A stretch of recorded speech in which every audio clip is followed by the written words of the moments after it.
आपका स्वागत है द सुपर वॉरियर में। एपिसोड 226। जय, राहुल और शिल्पा खाना खाने के लिए पास के ही एक होटल में चले गए जहां पर उनका सामना मार्कस फैमिली के यंग मास्टर राधे मार्कस से होता है। राधे ग्रांड मास्टर लेवल पर था। यहां पर राहुल और शिल्पा राधे की ताकत से अनजान मजाक में जय को राधे के सामने ला देते हैं। जब राधे को पता चलता है कि जय वही लड़का है जिसे शिल्पा पसंद करती है तो वह गुस्सा हो जाता है।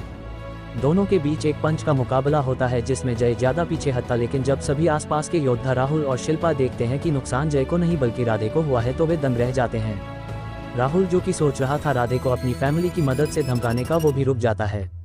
जय अपने हाथ को लहराता है और राधे के हाथ से गिरे हुए खून को हटाते हुए कहता है, मैं देखना चाहूंगा कि एक जबरन बना हुआ ग्रांड मास्टर कितना ताकतवर हो सकता है। राधे जो कि इस मुकाबले में हल्का सा घाटे में गया था, जय की बात सुनकर हैरान हो जाता है और फिर जब वह अपने आसपास देखता है तो यह हैरानी गुस्से में बदल जाती है।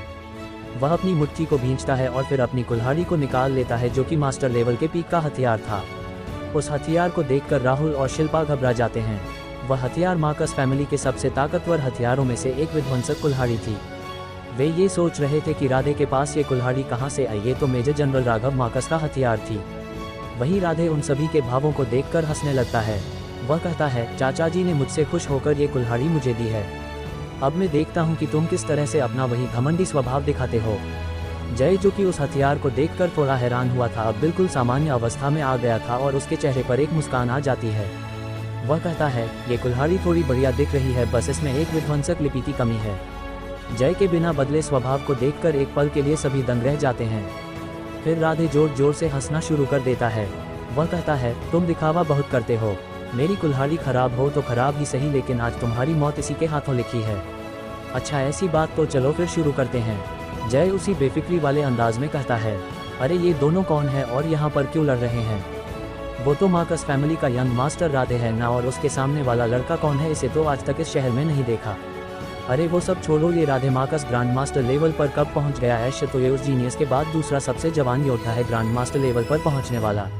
लेकिन तुम लोगों ने ये नहीं देखा कि उसके सामने वाले लड़के ने केवल मास्टर लेवल पर होने के बावजूद भी उसे चोटिल कर दिया और एक कदम पीछे हटने पर भी मजबूर कर दिया, और देखने से वह केवल मास्टर लेवल के 6 से 7वें चरण में लग रहा है। इस तरह इसने तो यंग मास्टर विजय को भी पीछे छोड़ दिया। कुछ भी, यंग मास्टर विजय हमारे और आसपास के शहरों में से प्रथम स्थान के योद्धा हैं यंग जनरेशन के, और तुम यूं ही तुलना किए जा रहे हो। मुझे लगता है कि उसका एक तुक्का लग गया होगा। हाँ, और ये मार्कस फैमिली कब से इतने खतरनाक हथियारों को छोटी जनरेशन को देने लगी? छोटी जनरेशन जाओ जाकर लड़कर देख लो, तुम अभी मास्टर लेवल के पीक पर हो और वह ग्रांड मास्टर लेवल पर है। अंतर तो साफ दिख रहा है, फिर भी ये कह रहे हो। ये बात उस दूसरे व्यक्ति को थोड़ा शर्मिंदा कर देती है। वहीं जय और राधे एक दूसरे के आमने सामने खड़े थे। राधे जय को ऐसे घूर रहा था मानो वह उसे खा जाएगा। वह अपनी कुल्हाड़ी लहराता है और अपने इनर फोर्स को उसमें इजेक्ट करता है, जिससे वह कुल्हाड़ी लाल रंग से जलने लगती है। जय ये देखकर थोड़ा हैरान हो जाता है। उसे इस जगह की अल्केमी के साथ साथ अब हथियार बनाने की कला में भी दिलचस्पी होने लगी थी। वह कहता है, सच में मैं इस कुल्हाड़ी का चमत्कार देखना चाहूँगा, लेकिन मुझे नहीं लगता कि तुम जैसा कोई भी लपड़गंजू योद्धा इस कुल्हाड़ी को सही से उपयोग कर पाएगा। ये कहकर वह भी अपनी इनर एनर्जी को एक्टिवेट कर देता है। उसकी इनर एनर्जी केवल मास्टर लेवल के 6 सितारे पर होने के बावजूद वहीं पर मौजूद सभी योद्धाओं को सांस लेने में भी दिक्कत पैदा कर रही थी। यहाँ तक कि उस कुल्हाड़ी के हाथ में होने के बावजूद राधे भी थोड़ा दबाव महसूस कर रहा था, लेकिन इस वक्त उसके मन में केवल गुस्सा और बहुत ही गुस्सा भरा हुआ था। वह अपनी कुल्हाड़ी को लहराता है और सीधा जय पर हमला कर देता है। राधे का हमला उस भारी भरकम कुल्हाड़ी के बावजूद भी काफी तेज था। वह कुछ ही पल में जय के सर पर पहुंच जाता है और बेरहमी से उसके सर पर हमला करता है, जिससे जय का शरीर 2 टुकड़ों में कट जाता है। ये देखकर राहुल और शिल्पा परेशान हो जाते हैं, लेकिन तभी वे कुछ महसूस करते हैं और वे देखते हैं जो शरीर 2 टुकड़ों में कटा था वह धीरे धीरे गायब हो रहा है। गतिव्य छलावन। गतिव्य छलावन यह एक ऐसी प्रक्रिया है जिसमें अगर किसी की गति एक ऐसे स्तर पर पहुंच जाती है जहां पर आंखों का उसको पकड़ पाना मुश्किल हो जाता है, तो उस व्यक्ति की एक छवि पीछे रह जाती है, जिस गतिव्य छलावन कहते हैं। वहां पर मौजूद सभी व्यक्ति गतिव्य छलावन से परिचित थे, इसलिए वे हैरान थे, क्योंकि गतिव्य छलावन को हासिल करने के लिए एक ग्रांड मास्टर को भी बहुत मेहनत करनी पड़ती है। जय का उसे हासिल कर पाना साफ दर्शा रहा था कि जय ने पहले वाले जीनियस को पीछे छोड़ दिया है। अपने हमले को खाली जाता हुआ देखकर राधे गुस्सा हो जाता है। वह चिल्लाता है और फिर से एक दिशा में हमला करता है जहां पर जय प्रकट हुआ था, लेकिन इस बार भी वही होता है। बार बार अपने हमलों को व्यर्थ जाता हुआ देखकर राधे का गुस्सा 7वें आसमान पर पहुंच जाता है। वह गुस्से में चिल्लाते हुए कहता है, इधर उधर क्या भाग रहा है साले, हिम्मत है सामने आकर सामना कर। जय, जो कि उसे कुछ दूरी पर प्रकट हुआ था, कहता है, तुम मेरे एक भी हमले को सहने के लायक नहीं हो, इसलिए मैं तुम्हारी काबिलियत की जांच कर रहा था। लेकिन तुम किसी भी काबिल नहीं हो। पहली बात, तुमने उस पिल को लेकर अपने भविष्य को बर्बाद कर लिया है, तुम हमेशा के लिए इसी स्टेज पर रह जाओगे। दूसरी बात, तुम में बिल्कुल भी धैर्य नहीं है, इसलिए तुम आगे चलकर दूसरों के लिए बस एक सीढ़ी का काम करोगे। ऐसे में तुम कैसे शिल्पा के लिए लायक हो सकते हो? मैंने उन दोनों का टैलेंट देखा है और केवल 6 महीने में वे दोनों ही तुम्हें पार करने की ताकत रखते हैं। जय अपना सर हिलाते हुए कहता है, मानो उसे राधे के लिए बुरा लग रहा हो। राधे जो ये सुनता है गुस्सा हो जाता है। वह कहता है, तू कौन होता है ये सब कहने वाला? बात की बाद में देखेंगे, लेकिन अगर अभी हिम्मत है तो छुपना बंद कर और मेरा सामना कर। बड़ी ये बात तो ठीक है। जय अपनी स्टोरेज रिंग से एक लाठी को निकाल लेता है। उस लाठी को देखकर सभी लोग दंग रह जाते हैं। वहीं राधे और भी गुस्सा हो जाता है। वह ये सोचकर गुस्सा होता है कि जय उसे अपने असली हथियार को भी नहीं दिखा रहा है, वह उसे कितना मामूली समझ रहा है। वह गुस्से में अपनी सारी एनर्जी को उस कुल्हाड़ी में डालता है और एक हमला तैयार करने लगता है। ये हमला मार्कस फैमिली की एक ग्रैंड मास्टर लेवल की तकनीक थी, जिसका स्वर्ग विध्वंसक हमला था। इसे केवल उस कुल्हाड़ी की मदद से ही किया जा सकता था। उसके परिवार वालों ने उसे इस तकनीक का इस्तेमाल केवल जान खतरे में होने की स्थिति में ही करने को कहा था, लेकिन गुस्से में वह पूरी तरह पागल हो गया था, जिस वजह से वह इस बारे में बिल्कुल भी नहीं सोचता। स्वर्ग विध्वंसकारी हमला, ये चिल्लाते हुए वह अपनी कुल्हाड़ी जय पर चला देता है। जय अपने आसपास के वातावरण को जमता हुआ महसूस करता है और ये देखकर वह समझ जाता है कि यह हमला कोई भी साधारण हमला नहीं है। इस हमले से एक बड़ी सी कुल्हाड़ी जो कि गहरे लाल रंग की थी जय पर हमला करती है। ये हमला एक रैंक 2 के ग्रैंड मास्टर को भी गंभीर रूप से घायल करने की ताकत रखता था। Momentum swing spear strike. तो आगे क्या होगा जानने के लिए सुनते रहेगा the super warrior only on listener YouTube channel पर। आपका स्वागत है द सुपर वॉरियर में। एपिसोड 227। जय उस हमले को हल्के में नहीं लेता और मोमेंटम एनर्जी का इस्तेमाल करते हुए एक स्पीयर स्ट्राइक का इस्तेमाल करता है, जो उसकी दुनिया में एक रैंक 3 की तकनीक थी और गॉडफादर ने उसे सिखाई थी। इस तकनीक की वजह से जय की लाठी की नोक पर बहुत सारी एनर्जी इकट्ठी होने लगती है, जो कि एक बड़े से एरोहेड का रूप ले लेती है। ये बहुत ही केंद्रित और ठोस आकार ले लेती है। कुछ ही देर में सारी एनर्जी अपनी जगह ले लेती है और जय अपना भाला चला देता है। उसके ऐसा करते ही उसके तीर का नोक तेजी से कुल्हाड़ी से टकरा जाता है, जिससे एक धमाका होता है और ऊर्जा की तरंगें निकलने लगती है। वे ऊर्जा की तरंगें आसपास की दीवारों को भी नुकसान पहुंचा रही थी और कई मास्टर लेवल के 3 व 4 स्टार के योद्धा इन तरंगों से ही बेहोश हो जाते हैं। वे दोनों आकृतियों एक दूसरे को तबाह करने के लिए पूरी ताकत से टकरा रही थी। कुछ ही देर में एक आवाज आती मानो कुछ टूटा हो और फिर राधे द्वारा किए गए हमले के नष्ट होने की आवाज आने लगती है। यह आवाज सभी के कानों में स्पष्ट रूप से आई थी और मास्टर लेवल के 5वें चरण से ऊपर के योद्धा ही देख पा रहे थे कि इस टकराव में किसका नुकसान हो रहा है। वे ये देखकर बहुत ही हैरान थे, क्योंकि जय की तकनीक तो सबने पहली बार देखी थी, लेकिन मार्कस फैमिली की तकनीक का नाम तो इस सिटी के साथ साथ आसपास की सिटीज में भी फैला हुआ था, और उस तकनीक का इस तरह हार जाना बहुत ही हैरानी वाली बात थी। कुछ ही देर में एक धमाका होता है और जय 2 कदम पीछे हट जाता है, जबकि राधे फिकता हुआ पीछे की दीवार से टकरा जाता है, जिससे उस दीवार में एक गड्ढा हो जाता है। वह खून की उल्टी करता है और बेहोश हो जाता है। उसके हाथ में मौजूद कुल्हाड़ी में भी एक बड़ी सी दरार साफ देखी जा सकती थी, जो कि इस टकराव की वजह से आई थी। जय सामने अपने दोनों हाथों को अपने सीने पर रखता है और कहता है, तुम सच में ग्रैंड मास्टर के नाम पर एक कलंक हो। इसके बाद वह राहुल और शिल्पा की तरफ मुड़ जाता है और उसके चेहरे पर एक शैतानी मुस्कान आ जाती है। वह शिल्पा की तरफ देखता है और कहता है, तो मेरी होने वाली प्यारी सी बीवी, क्या हम खाना खाने जा सकते हैं? ये सुनकर शिल्पा का चेहरा लाल हो जाता है। वह अपना पैर पटकते हुए कहती है, कौन बीवी? मैंने बस यूं ही बोल दिया था। अब तुम मेरा दिल तोड़ रही हो। अपना मतलब निकलने के बाद तुम मुझ जैसे भोले भाले और मासूम से लड़के को छोड़ रही हो। मेरा दिल दुख रहा है। जय अपने दिल के पास वाली जगह को पकड़ते हुए कहता है। शिल्पा ये देखकर अपना चेहरा फेर लेती है। उसका पूरा चेहरा लाल था और वह अपना मुंह बनाते हुए कहती है, कैसा दिल? मैंने तुम्हारा दिल कैसे तोड़ दिया?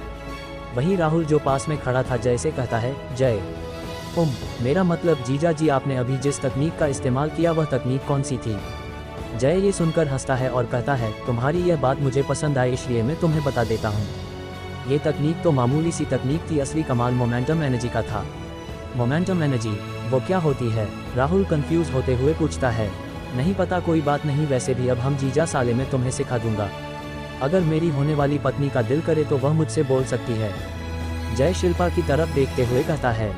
शिल्पा ये सुनकर राहुल को घूरती है। राहुल अपनी बहन की नज़र पाकर तुरंत उस वेटर की तरफ मुड़ता है और कहता है, अब जाओ जाकर उस VIP कमरे को तैयार करो और हमारी सिटी जिन भी स्वादिष्ट पकवानों के लिए जानी जाती है कमरे में भेजो। वह वेटर जिसने अभी अभी की सारी घटना देखी थी तुरंत हाँ में सर हिलाता है और काउंटर से एक कार्ड लाकर राहुल को दे देता है। राहुल उस कार्ड को लेकर तुरंत जय के साथ आगे निकल जाता है, मानो अगर वह वहाँ पर कुछ और देर के लिए रुका तो उसकी बहन उसे खा जाएगी। जय राहुल के पीछे पीछे एक कमरे के आगे पहुँच जाता है जिस पर वही नंबर लिखा था जो कि कार्ड पर लिखा हुआ था। राहुल उस कार्ड को पास की स्क्रीन पर स्कैन करता है और वह दरवाज़ा खुल जाता है। वह कमरा बहुत ही लग्जरी चीज़ों से सजा हुआ था और उस कमरे की दीवार पर मौजूद रंग और कलाकृतियाँ भी बहुत ही लग्जरी और महंगी प्रतीत हो रही थी। उस कमरे से बाहर का दृश्य साफ दिखाई देता था, जो कि सामने की 10 गलियों तक दिख रहा था। वहाँ से जय को एक ऊंची इमारत दिखाई देती है जो कि सबसे ऊंची इमारत प्रतीत हो रही थी। वह इमारत सिटी लॉर्ड के पैलेस से भी ऊंची थी। जय ये देखकर राहुल की तरफ देखता है। राहुल जो कि जय के डाउट को पकड़ लेता है कहता है, ये फेरी पैलेस है जो कि इस पूरे रीजन यहाँ तक कि सेंट्रल प्लान्स में भी एक ताकतवर फोर्स है। ये होटल्स का एक ग्रुप है जो कि 11 मंजिला होटल चलाता है। यहाँ पर इसके केवल 9 फ्लोर हैं, बाकी के 2 फ्लोर केवल कैपिटल सिटी में खुले हुए हैं।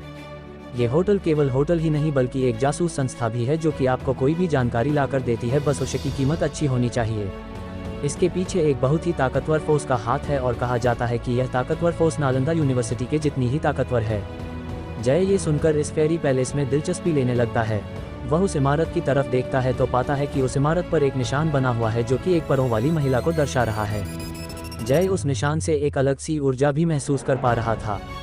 जब वह ये सब सोच ही रहा था तभी कमरे का दरवाजा खुलता है और 10 से 11 वेटर अंदर आ जाते हैं जिनके सामने 11 छोटी सी खाना ले जाने वाली गाड़ियाँ थी। वे सारा खाना कमरे में लाते हैं और उन्हें एक टेबल पर सजाने लगते हैं और फिर 2 अन्य वेटर आते हैं जो कि अपने हाथों में बोतलों को पकड़े हुए थे। उन बोतलों में सिटी में सबसे मशहूर शराब और स्प्रिंग था। जल्द ही उनकी टेबल सजा दी जाती है और सारा खाना टेबल पर रख दिया जाता है। ऐसा करने के बाद एक वेटर आगे आता है और कहता है, सर आपको अगर किसी भी चीज़ की ज़रूरत है तो मैं आपकी मदद के लिए तत्पर रहूँगा। वह कहता है और कमरे से बाहर निकलकर कमरे का दरवाज़ा बंद कर देता है। वहीं जय की नाक में उस खाने की सुगंधित और आकर्षक खुशबू घुसते ही उसके पेट से आवाज़ आना शुरू हो जाती है। जय के पेट की आवाज़ सुनकर कमरे में हंसी की आवाज़ फैल जाती है और फिर वे तीनों कुर्सियों पर बैठ जाते हैं और अपने लिए खाना परोसने लगते हैं। इस वक्त इस होटल से दूर एक महल जैसे घर में किसी के चीखने की आवाज़ आती है। कौन है वो हरामजादा जिसने मेरे बच्चे की ये हालत की है? मैं उसे छोड़ूंगा नहीं। यह एक मध्यम उम्र का व्यक्ति था जिसके आधे बाल सफ़ेद तो आधे बाल काले थे। वह राधे के सामने खड़ा होकर चिल्ला रहा था। राधे की हालत देखकर वह बहुत ही गुस्से में था। जल्दी ही वहां पर एक वैद्य आता है और वह राधे की जांच करता है। वह पाता है कि राधे के ऊर्जा बिंदु डैमेज हो गए हैं और उसे पूरी तरह रिकवर होने के लिए करीब 1 साल का समय लग सकता है। ये सुनकर उस आदमी का गुस्सा और भी बढ़ जाता है। वह पास में खड़े उन लोगों को देखता है और मारक आभा के साथ पूछता है, क्या हुआ था? तुम लोग सही सलामत कैसे हो और मेरे बच्चे की यह हालत किसने की है? अपने मालिक को गुस्से में देखकर वे सभी अपने घुटनों पर बैठ जाते हैं और कहते हैं, मालिक छोटे मालिक हमें अपने ग्रैंड मास्टर बनने की खुशी में 7 स्प्रिंग होटल में खाना खिलाने के लिए लेकर गए थे। वहाँ पर हमारा सामना राहुल और शिल्पा। वह आदमी जल्दी ही पूरी बात अपने सामने वाले व्यक्ति को बता देता है। ये सुनकर वह व्यक्ति हैरान हो जाता है। वह कहता है, ऐसा कौन सा जीनियस है जो कि मास्टर स्टेज पर होकर हेवन डिस्ट्रॉइंग स्ट्राइक के बावजूद राधे को हरा पाया? उद्धरण चिन्ह। फिर उसके चेहरे पर गुस्सा आ जाता है और वह कहता है, लेकिन ये सिटी लॉर्ड पैलेस से तो नहीं है, चाहे ये कोई भी हो मैं उसे नहीं छोड़ूंगा। तो आगे क्या होगा जाने के लिए सुनते रहेगा the super warrior only on listener YouTube channel पर। आपका स्वागत है द सुपर वॉरियर में। एपिसोड 228। जय खाना खाने के बाद होटल से निकल जाता है और शिल्पा और राहुल के साथ एल्केमिस्ट एसोसिएशन की तरफ चल देता है। रास्ते में वह उन दोनों की थोड़ी टांग भी खींचता, क्योंकि अगर उन लोगों ने उसका फ़ायदा उठाया तो वह बिना बदला लिए कैसे रह सकता था। जब वे रास्ते में जा रहे थे तभी एक बूढ़ा आदमी आता है और राहुल से कहता है, यंग मास्टर आपको बुला रहे हैं, आपके भाई पहुंच चुके हैं। राहुल ये सुनकर पहले तो हैरान होता है लेकिन फिर खुश हो जाता है। वह खुशी से कहता है, क्या विजय भैया आ गए हैं? लेकिन वो तो 2 दिन बाद आने वाले थे ना। जी उनका काम 2 दिन पहले ख़त्म हो गया। अभी वे आपके पिताजी के साथ कुछ बात कर रहे हैं। आपके पिताजी ने मुझे आपको बुलाने के लिए भेजा है, साथ ही कहा है कि अगर आपके दोस्त चाहें तो वो भी साथ चल सकते हैं। वह बूढ़ा आदमी कहता है। ये सुनकर राहुल जय की तरफ मुड़ता है और उससे पूछता है, जय भा जी कुछ भी, क्या आप मेरे साथ चलना चाहेंगे? वह 2 बार अपने वाक्य बदलता है, पहली बार भाई तो दूसरी बार जीजा, लेकिन अंत में वह यूं ही पूछ लेता है। ये देखकर जय की हंसी छूट जाती है। वही शिल्पा भी इस बार चमकती हुई निगाहों से जय की तरफ देख रही थी। उसे भी नहीं पता था लेकिन अंदर ही अंदर वह भी जय की हाँ चाहती थी। जय कहता है, मैं फिर कभी आऊँगा, फिलहाल मुझे कुछ ज़रूरी काम है इसलिए मैं चलता हूँ। ये कहने के बाद जय बिना पीछे मुड़े अल्केमिस्ट एसोसिएशन के रास्ते पर चल देता है। राहुल जो ये देखता है कुछ गड़बड़ महसूस करता है, लेकिन फिर वह इसे अपने दिमाग से बाहर निकालता है और चिल्लाते हुए कहता है, आना मत भूलिएगा जीज। आउच, क्या कर रही हो जीजी, मुझे दर्द हो रहा है। इससे पहले कि वह अपनी बात पूरी कर पाता शिल्पा उसका कान पकड़ लेती है और कहती है, भूल गए पिताजी बुला रहे हैं, चलो चुपचाप, फालतू की बात करने में तुम सबसे आगे रहते हो। ठीक है जीजी, अब अपने छोटे भाई को माफ़ करो और मेरा कान छोड़ दो। राहुल माफ़ी मांगते हुए कहता है। ये सुनकर शिल्पा उसका कान छोड़ देती है। राहुल अपना कान छुड़ाने के बाद तुरंत शिल्पा से दूर हो जाता है और उस बुरे आदमी के पीछे पीछे चल देता है। शिल्पा आखिरी बार जय के जाने की दिशा में देखती है, उसकी आंखों में थोड़ी सी उदासी भी थी, फिर वह भी राहुल के पीछे पीछे चल देती है। जय जो वहां से निकल आया था, एक मोड़ पर जाकर जहां पर कोई नहीं था एक छोटी सी गली में जाता है जो कि सुनी थी। वह फिर अपनी आध्यात्मिक ऊर्जा को रिलीज करता है। उसके ऐसा करने के बाद वह इंटेलिजेंस लाइफ फॉर्म बाहर निकलता है। जय आसपास देखकर चैन की सांस लेता है और कहता है, अब क्या हुआ, तुम्हें इतने उतावले क्यों हो रहे थे बाहर आने को? मास्टर, मैंने यहाँ पर बहुत सारी कंप्यूटिंग टेक्नोलॉजी महसूस की थी, इसलिए मैं बाहर आने को उतावला हो रहा था। और हाँ, अभी तक आपने मुझे नाम भी नहीं दिया है। वह इंटेलिजेंस लाइफ फॉर्म अपनी निराशा दिखाते हुए कहता है। अच्छा, तो तुम्हारा नाम? ये कहकर वह अपने सामने की उस क्यूट सी चीज़ को ऊपर से नीचे तक देखता है और सोच में पड़ जाता है। हाँ, तुम्हारा नाम है बाबा। बाबा जय के पालतू हिरन का नाम था जो कि उसने 8 साल की उम्र में पाला था, लेकिन उसके भाई ईशान ने उसे मारकर खा लिया था। तब से जय ने किसी को भी अपना पेट नहीं बनाया, इसलिए जय उस लाइफ फॉर्म का नाम बाबा रख देता है। वह लाइफ फॉर्म अपना नाम सुनकर थोड़ा खुश हो जाता है। फिर वह कहता है, मास्टर, ये कौन सी जगह है? यहाँ पर इतने सारे कंप्यूटर्स क्यों हैं और मैं यहाँ पर आर्टिफिशियल इंटेलिजेंस भी महसूस कर सकता हूँ। मेरा उसे हैक करने का मन कर रहा है। बाबा अपनी जीभ को बाहर निकालते हुए कहता है। वह एक शैतानी मुस्कान भी दे रहा था। जय ये देखकर अपना सर हिलाता है और फिर उसके दिमाग में कुछ आता है और वह कहता है, तुम यहाँ के मैन सर्वर को हैक करो और मुझे इस दुनिया के बारे में जितनी हो सके जानकारी भेजो। जय कहता है, वह जब से इस दुनिया में आया था उसे इस दुनिया के बारे में जानना था, लेकिन उसके पास अभी के लिए उतना समय नहीं था। वह इस इंटेलिजेंस लाइफ फॉर्म की काबिलियत को भी जानना चाहता था, इसलिए वह ये काम उसे देता है। अपने मास्टर का आदेश पाने के बाद वह इंटेलिजेंस लाइफ फॉर्म अपने हाथ पर एक कट लगाता है, जिससे एक सफ़ेद चमकती हुई बूंद निकलती है। ये बूंद जय के बुद्धि चक्र में प्रवेश करती है और तुरंत जय के हाथों में एक एनर्जी ब्रासलेट बन जाती है जिस पर एक स्क्रीन लगी हुई थी। जय ये देखकर पूछता है, बाबा ये क्या है और ये मेरे हाथ में कैसे आया? मास्टर, ये मेरा और आपका रिश्ता है और ये घड़ी आपको मेरे द्वारा निकाली गई सारी जानकारी उपलब्ध कराएगी। रुकिए, इस तरह तो बहुत ही समय लगेगा, मैं आपको कुछ भेजता हूँ।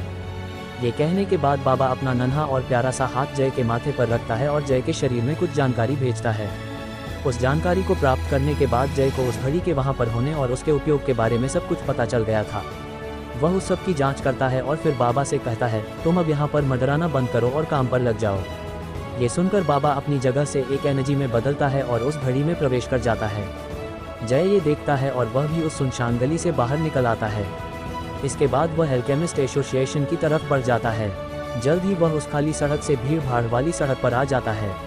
वह जब रास्ते में जा ही रहा था तभी उसकी निगाह एक जगह पर पड़ती है जहां पर कुछ लोग एक भिखारी को घेर कर खड़े थे। वह भिखारी फटे हुए कपड़ों में था, लेकिन फिर भी उसके शरीर से एक अलग ही आभा निकल रही थी। उसके बाल उलझे हुए और सफ़ेद और काले रंग के बादलों का मिश्रण था। उसके दाढ़ी पर इतने बाल नहीं थे। उसकी आंखें नीली रंग की थी जो समय की मार को दिखा रही थी। वह आदमी चुपचाप खड़ा उन लोगों को देखता है। वे सभी आसपास दादागिरी करने वाले गुंडे ही दिख रहे थे। उनमें से सबसे अलग एक चमकीले कपड़े पहने हुए एक नौजवान था। इस लड़के के बाल सुनहरे और काले रंग के थे और उसकी शक्ल बहुत ही बेकार थी। वह कहता है, बुड्ढे, तुझे अभी यहाँ पर आए 2 दिन ही हुए हैं और तुम हमारे धंधे पर नज़र डाल रहे हो। यह इलाका शेरू भाई का है और तुम इस इलाके में बिना किसी भी फीस के भीख मांग रहे हो। लगता है तुम्हें मरने का शौक है।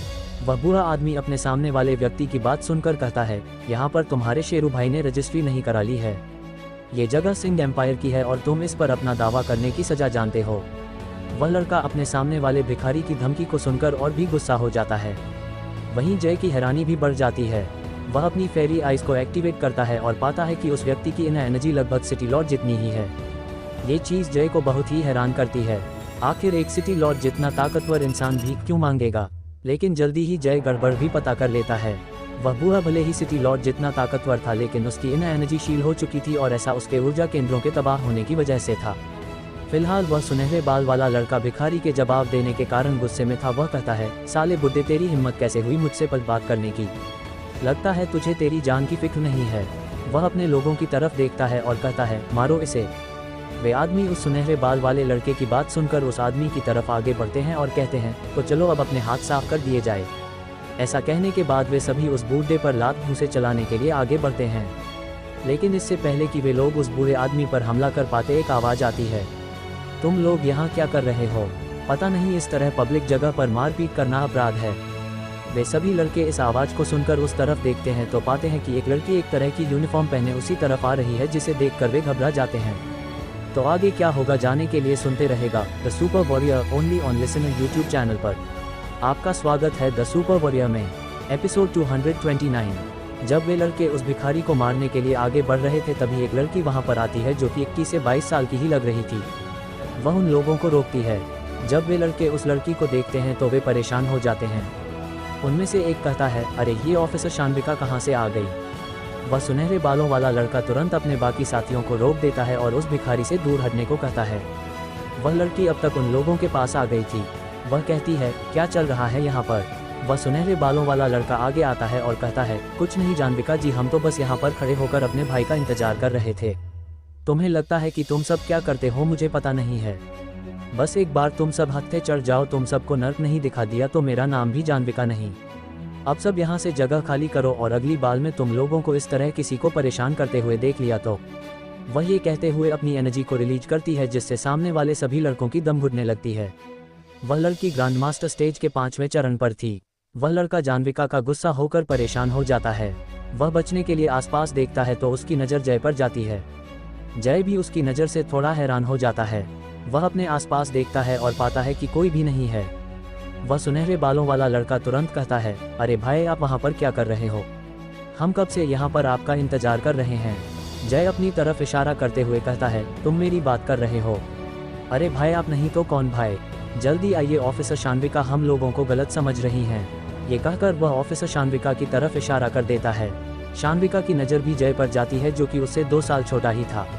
वह जय को देखकर यकीन नहीं कर पा रही थी कि जय उनका भाई है। जय जो कि समझ चुका था कि वह सुनहरे बालों वाला लड़का उसका इस्तेमाल कर रहा है, लेकिन वह भी कहाँ कम शातिर था। वह आगे बढ़ता है और उस सुनहरे बाल वाले लड़के की तरफ बढ़ जाता है। वह सुनहरे बाल वाला लड़का भी जय को शांति से धमकाने के इरादे से जय की तरफ बढ़ता है। जैसे ही वे दोनों एक दूसरे की करीब पहुंचते जय अपना हाथ उठाता है और घुमाकर एक जोरदार थप्पड़ सुनहरे बाल वाले लड़के के कान के नीचे जड़ देता है। इस थप्पड़ की आवाज़ सभी के कानों में साफ सुनाई देती है। ऑफिसर शान्विका अचानक से हैरान हो जाती है और मानो उसकी कोई ख्वाहिश पूरी हो गई हो। उस सड़े से चेहरे पर थप्पड़ मारने की उसे एक शांति भी महसूस होती है। वह सुनहरे बाल वाला लड़का जिसे अभी थप्पड़ लगा था जमीन पर गिर गया था। वह गुस्से में जय की तरफ देखता है लेकिन वह जल्दी ही खुद को जय को सुनाने से रोक लेता है। वह कहता है, भाई क्यों? जय ये सुनकर कहता है, ये इस तरह घूरने का क्या मतलब है? अपने भाई को तुम इस तरह देखोगे? कहाँ है मेरी लाठी? और ये क्या मतलब हुआ तुम्हारा बुजुर्गों को परेशान करने का? वह उठते हुए सुनहरे बाल वाले लड़के के कान के नीचे एक और थप्पड़ मारकर उसे जमीन पर गिरा देता है और फिर कहता है, और हाँ, बुजुर्गों के साथ साथ तुम परी जैसी इस ऑफिसर को भी परेशान कर रहे हो। एक युवा होने के नाते हम लोगों को समाज के प्रति अपनी जिम्मेदारी को समझना चाहिए, न कि इस तरह के काम करने चाहिए। क्या यही सिखाया था मैंने तुमको?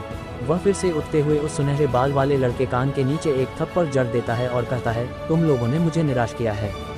वह इस तरह कहता है मानो वह बहुत ही बुरा महसूस कर रहा हो। वहीं ऑफिसर शान्विका जो कि समझ चुकी थी कि माजरा क्या है, अपनी हंसी को काबू करने की कोशिश करती है। वह जय से इम्प्रेस हो गई थी। जय ने इस मामले को जिस तरह हैंडल किया वह सच में बड़ा ही दिलचस्प था। वहीं जमीन पर लेटा हुआ वह सुनहरे बालों वाले लड़के का चेहरा बुरी तरह सूज चुका था। वह लगभग रोने ही वाला था। वह चाहकर भी उस सामने वाले लड़के के खिलाफ आवाज़ नहीं निकाल पा रहा था। वह सबसे दुखी तो इस बात से था कि यह इलाज उसी ने सोचा था। वह लगभग रोते हुए कहता है, भाई मैं आगे ऐसा नहीं करूँगा, अब क्या आप मुझे छोड़ सकते हैं? लेकिन मन ही मन वह सोच रहा था कि एक बार ये ऑफिसर यहाँ से निकल जाए फिर बताता हूँ। वहीं जय उसकी बात सुनकर उसे एक और थप्पड़ मारता है और कहता है, अच्छा आगे से ऐसा नहीं करोगे, लेकिन अभी की गलती कौन सुधारेगा? जाओ जाकर उन अंकल और इन परी जैसी ऑफिसर को सॉरी बोलो। वह सुनहरे बालों वाला लड़का जिसने अभी एक और थप्पड़ खाया था, उसकी आंखें पता नहीं गुस्से से या फिर दर्द से लाल हो गई थी, तुरंत उस बुरे आदमी और ऑफिसर शान्विका से माफ़ी मांगता है। वहीं ऑफिसर शान्विका को जय में दिलचस्पी होने लगी थी। वह कहती है, वो सब तो ठीक है, लेकिन मुझे ऐसा क्यों लग रहा है कि तुम अपने भाई से गुस्सा हो और उसे कच्चा चबाना चाहते हो? वह सुनहरे बालों वाला लड़का थप्पड़ को याद करता है और तुरंत कहता है, नहीं ऑफिसर शान्विका, आप ऐसा कैसे कह सकती हैं? मैं तो अपने भाई की बहुत ही इज्जत करता हूँ और उनके लिए कुछ भी कर सकता हूँ। वह तुरंत जय के थप्पड़ों से डरते हुए कहता है। वहीं जय को भी इस सब में मजा आ रहा था, लेकिन उसे भी पता था कि अब वह इसे आगे जारी नहीं रख सकता। वह कहता है, अब तुम लोग यहाँ से जा सकते हो, और हाँ, आगे से ध्यान रखना कि अगर तुम लोगों ने कुछ भी ऐसी हरकत की तो तुम्हारा भाई तुम लोगों के हाथ पैर तोड़कर तुम्हें चलने लायक भी नहीं छोड़ेगा। हाँ, वे सब तुरंत कहते हुए भाग जाते हैं, मानो उन्होंने कोई राक्षस देख लिया हो। उन सभी के जाने के बाद एक मीठी सी हंसी फैल जाती है, जो कि ऑफिसर शान्विका की थी। ये हंसी सुनकर जय भी हंसने लगता है। ऑफिसर शान्विका अपने दोनों हाथों से ताली ठोकती हुई कहती है, तुम कमाल के बंदे हो। उसने कभी भी नहीं सोचा होगा कि उसके साथ ऐसा होगा। आज के बाद वह कुछ भी तरीका इस्तेमाल कर ले, लेकिन ये तरीका इस्तेमाल नहीं करने वाला। हाँ। करीब 2 मिनट तक हंसते रहने के बाद वह लड़की फिर से अपने पुराने अंदाज में वापस आ जाती है और कहती है, मेरा नाम जैसा कि तुमने सुना ही ऑफिसर शान्विका है। मैं सिटी पुलिस ब्यूरो में एक इंस्पेक्टर पोस्ट पर हूँ। तुम कौन हो? पहले कभी तुम्हें यहाँ पर देखा नहीं। जय ऑफिसर शान्विका के सवाल का जवाब कुछ यूँ देता है, मेरा नाम जय है और मैं इस सिटी से नहीं हूँ। सच बताऊँ तो मुझे खुद नहीं पता मैं कहाँ से हूँ। जय अपनी नाक को खुजाते हुए कहता है।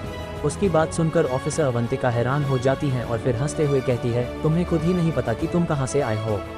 हाँ, वो मैं अचानक से इस जगह पर आ गया और मुझे इस सिटी के बारे में भी अभी पता चला है। मुझे इस सिटी में आए 1 दिन भी नहीं हुआ है। जय कहता है, क्या तुम सच कह रहे हो? ऑफिसर शान्विका कहती है, हाँ, फिलहाल मुझे किसी काम से एल्केमिस्ट एसोसिएशन जाना है, इसलिए मैं अलविदा चाहूँगा। ओह ठीक है, मुझे भी रिपोर्ट करने के लिए जाना है। अगर तुम्हें किसी भी तरह की मदद चाहिए तो तुम सिटी प्रोटेक्शन ब्यूरो में मेरा नाम लेकर मदद मांग सकते हो। ये मेरा कार्ड है, अगर कोई भरोसा ना करे तो ये दिखा देना।